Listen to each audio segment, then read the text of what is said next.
5 over Boston, where a large crowd has gathered in support of union workers in Wisconsin. So many people are gathered here, part of Beacon Street has had to be shut down. I pledge allegiance to the flag of the United States of America and to the republic for which it stands, one nation, under God, indivisible, with liberty and justice. A little over 3 days, we organized this tremendous show of support. And I'm particularly proud of the huge cross-section of the labor movement that's here. The construction workers are here, the telephone workers are here, the postal workers are here, the nurses are here, SEIU's here. Because this labor movement in Boston and across the Commonwealth understand the stakes. This is a fight about basic human rights. Now it's my privilege to introduce the guy that's got the hardest job. He's going to be the MC today. But are there any MTA members here? Your president, a great union leader, Paul Tono. Come on up, Paul. Thanks, Richie. I want to thank all of you for being here today and coming out to support Wisconsin. It's truly a miraculous event to have all of you here on such short notice. We are here because we believe that public employees should have a voice in their profession.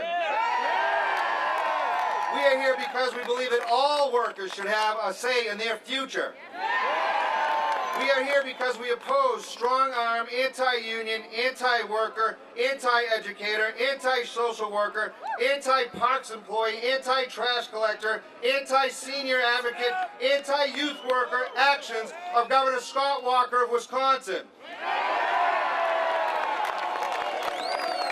Don't let Governor Walker fool you. This is not about public employee pay and benefits in Wisconsin. The public employees there have already said they are willing to make significant cuts in their benefits to help balance the budget. Walker won't take yes for an answer because he has another agenda. His agenda is to smash the unions and permanently shift the balance of power away from workers and onto management and the corner office, his office. To this we say, take a walk, Governor Walker. This has nothing to do with helping the economy in Wisconsin. If it did, why would Governor Walker be pointing a dagger at the heart of the economy? Because we all know that economies suffer when public services suffer. Strong economies need educated workers, safe roads and bridges, working street lights, effective fire protection, clean, drinkable water, good public transportation, and healthy residents. All of these are brought to you by public employees. In Massachusetts, we are fortunate to have a strong collective bargaining law and elected leaders who respect our rights under the law. We do not, and many of them are here today and we'll recognize them shortly. We do not face the same kind of attacks that public employees are facing in Wisconsin and in other states, but our voices must be heard throughout the nation. We are here to show our support for those who are under attack, because an attack on workers in one place can quickly turn into an attack on workers elsewhere. Today we are all Wisconsinites, and thank you for taking time to be here this afternoon. It's my pleasure to introduce Elizabeth Sufflin, a Methuen English teacher, to say a few words, MTA Board of Directors. Good afternoon. Thank you all for being here today. My name is Elizabeth Sufflin, and I am a public school teacher. I want to tell you, I am here to talk about why we must continue our fight to protect democratic collective bargaining for all employees. Not only Wisconsin, but here in Massachusetts. My mother, father, and brother were all public school teachers. I attended public schools and am a graduate of the University of Massachusetts Amherst. And I have been working in public schools for over 11 years. I benefited as a daughter, as a student, and as an employee through collective bargaining. But also, our students benefit now and in the future from protecting our rights to collective bargaining. We must protect our class sizes through collective bargaining. We must protect Our rights for teachers to plan, prepare lessons, and do the thousands of other little jobs they do during the day to be effective educators. And we must promise our students that we will fight to do what's best for them in the classroom by bringing our voice to the table through collective bargaining and working together to improve student learning conditions.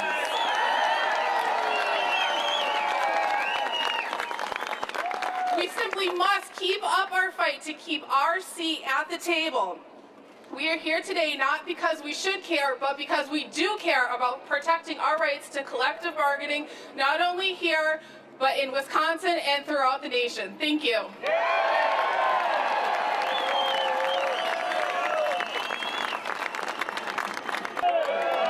I'd like to now, it's my honor to introduce my colleague and brother teacher union leader, Tom Gosnell, president of the AFT Massachusetts.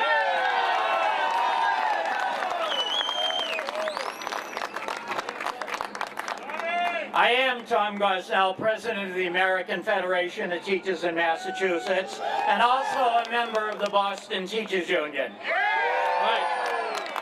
I want to introduce a teacher from the Urban Science Academy in Boston, a member of the BTU Executive Board, Allison Doherty Lacasse. Good afternoon, everybody. I'm honored to be here with all my brothers and sisters. Normally, as a classroom teacher, I'm telling people to be quiet, but I really want to hear you right now. Let me hear you.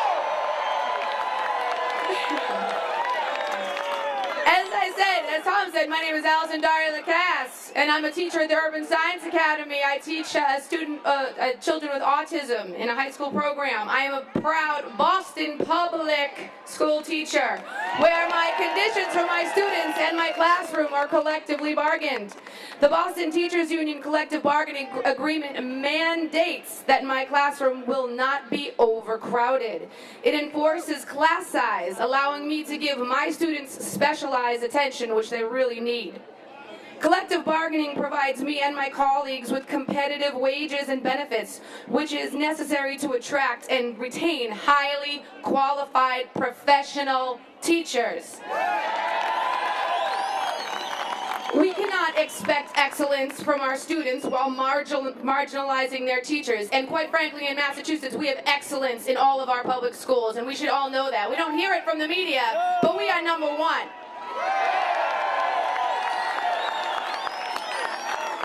Collective bargaining gives teachers a voice in educational decisions. If teachers do not have a voice at the table, neither will their students.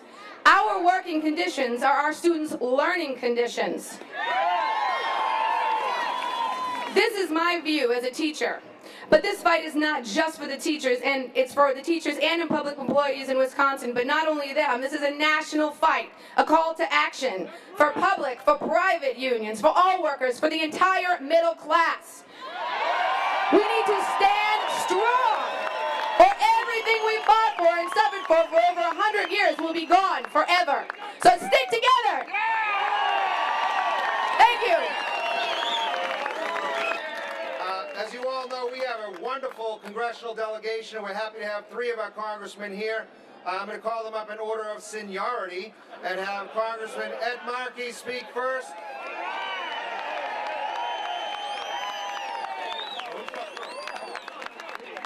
Okay, great. Thank you. Ladies and gentlemen, ladies and gentlemen, we just had in Washington a huge battle last week, which resulted in the Tea Party takeover of the United States House of Representatives, cutting education, cutting science, cutting technology, cutting out our future. And in Wisconsin, what we're seeing is an attempt by the Tea Party to take over an entire state. And ladies and gentlemen, the Tea Party is across the street protesting this rally.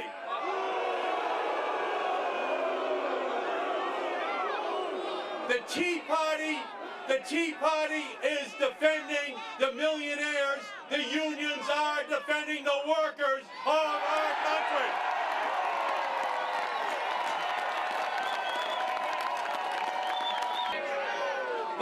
gentlemen, this is not about collective bargaining. It is about ideology. It is about the ancient animosity which the Republican Party has had towards unions since their very inception.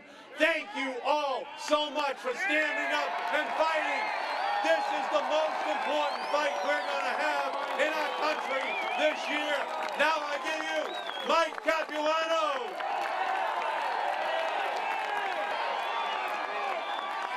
This fight is worth it. This fight is worth our efforts. This fight is worth you measuring every elected official, every single one of them, on whether they stand with you or they don't. Thank you. Thank you very much for holding us accountable. Thank you for being here, and thank you for standing up for a fight for you, for your grandparents, and for your grandchildren.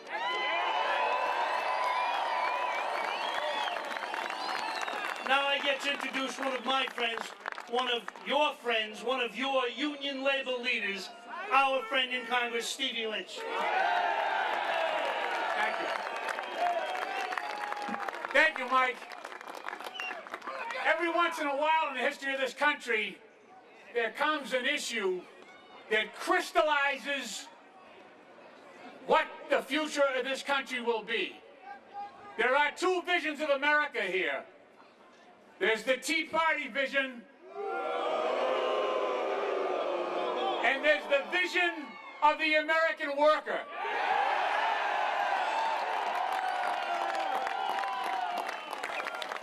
And in my district, there's actually the real Tea Party memorial is right there, the ship.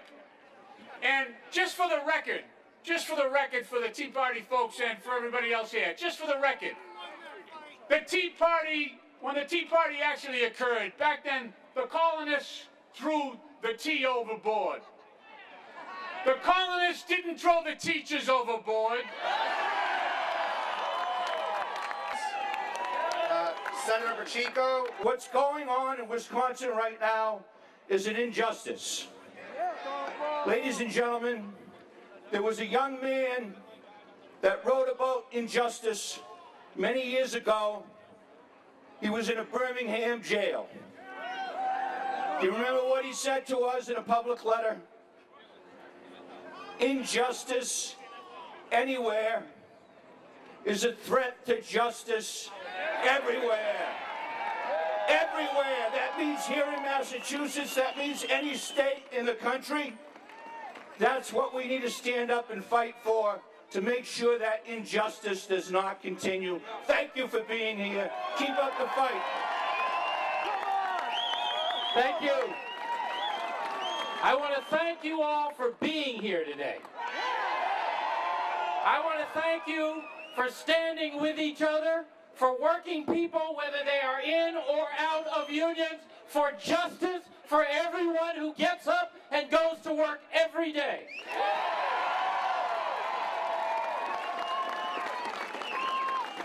I'm here to deliver one very simple message, which is that we don't need to attack public sector workers to make change for the people of the Commonwealth. You and I have shown, we have shown by working together that we can deliver reform in our public schools, that we can change and fix our pension system, that we can rebalance and bring healthcare costs down. You and I have shown that working together we can close our budget gap. Why? Because we are all in this together. Every one of us is in this together. There is a reason why our students are #1 in the nation in student achievement. There's a reason why we are growing jobs faster than almost every other state in America. There is a reason why it is we have balanced our budget every year on time for the last 4 years, and our bond rating has stayed strong and gotten strong. The reason is that we turn to each other, not on each other.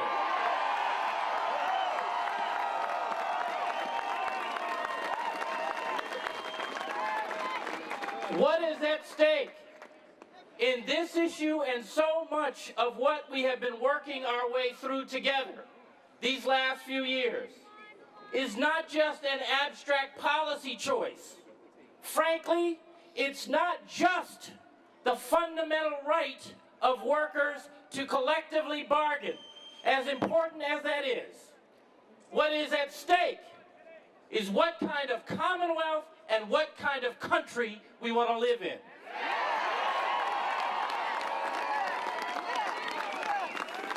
And I believe, and so do you, that a country without justice, that a country without unity, that a country without all of us seeing the stake that each of us has, not just in our own dreams and our own struggles, but in our neighbors as well, must be fixed.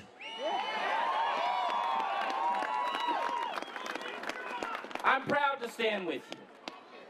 We haven't agreed on everything, but you and I both know we have to have a kind of politics that says we don't have to agree on everything before we work together on anything.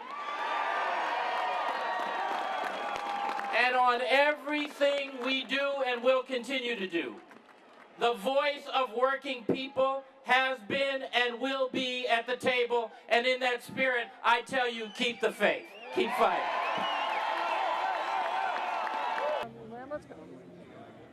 So just give us your name and kind of like what brings you here? Sure. My name is Mark Lewis. I'm president of the Acton Education Association, representing educators in Acton and Boxborough. And I'm out here today at the State House to let our fellow educators and public employees in Wisconsin know that we are with them, standing with them today. So there are a number of us throughout the crowd, and I'm excited to see more and more arriving, which is terrific. This is something that is incredibly important, not just for educators in Wisconsin, but educators all over the country, because an assault and an attack on collective bargaining rights anywhere tells us that it could happen anywhere. My name is Angela Cristiani. I'm a school psychologist, and I'm a proud member of the Boston Teachers Union, and it was so important to be here today. I was in Florida. I got up at 3:30, changed my flight, and I came back to Boston in support of Wisconsin teachers. It's not okay to take away collective bargaining. It's one thing to address budget issues, but to throw out the baby with the bathwater and take away collective bargaining rights is just not okay. It impacts every single person in this country, whether they're in the public sector or the private sector. And I wouldn't have missed being here, because they are us, we are them. And this impacts active members who are teachers and our retirees. I wouldn't have missed it. Glad I'm here. My name is Richard Shea. I'm a retired school teacher, guidance counselor after 34 years in the classroom at the Wachusett Regional School District. And I'm here to support our Wisconsin brothers and sisters in public education, as well as other public service employees in Wisconsin, because what happens there is eventually going to come here to haunt us. Fortunately, we have people who have a better understanding and appreciation for what we do, apparently, than the governor of Wisconsin does for his teachers. Collective bargaining was born in Wisconsin. If it dies there, that's just the beginning and the end all over. We have given up a lot of other things in order to have the opportunity for collective bargaining, to sit at the table, to present ourselves, to hear the other side, and to come to an agreement that is reasonable and is the benefit to everyone. So we can't let that go. And we're here for you, Wisconsin, and for Tennessee, and for Florida, and for Ohio, and every other place where our brothers and sisters are under fire. No, you can say Ready? Did you get the reference on Wisconsin? Yeah, I can't get up that high on statue. No, I thought that's where you were going to actually talk down off the statue. Exactly. You did a good job. It was, yeah, it was good.